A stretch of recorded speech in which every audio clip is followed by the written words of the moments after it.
موقع القارئ إدريس أبكر يقدم لكم أعوذ بالله من الشيطان الرجيم. الحج أشهر معلومات، فمن فرض فيهن الحج فلا رفث ولا فسوق ولا جدال في الحج، وما تفعلوا من خير يعلمه الله، وتزودوا فإن خير الزاد التقوى، واتقون يا أولي الألباب. ليس عليكم جناح أن تبتغوا فضلا من ربكم، فإذا أفضتم من عرفات فاذكروا الله عند المشعر الحرام، واذكروه كما هداكم وإن كنتم من قبله لمن الضالين. ثم أفيضوا من حيث أفاض الناس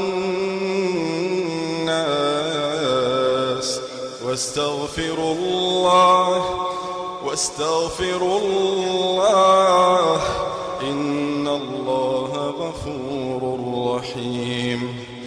فإذا قضيتم مناسككم فاذكروا الله كذكركم آباءكم أو أشد ذكرا، فمن الناس من يقول ربنا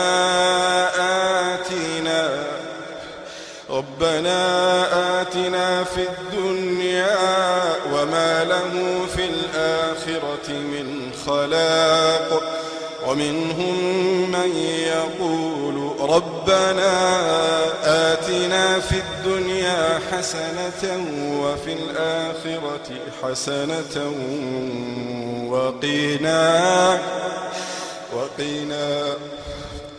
وقنا عذاب النار. أولئك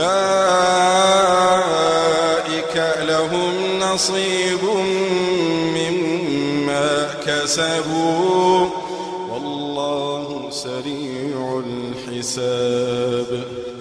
واذكروا الله في أيام معدودات، فمن تعجل في يومين فلا إثم عليه، ومن تأخر فلا إثم عليه لمن اتقى، واتقوا الله واعلموا أنكم إليه تحشرون.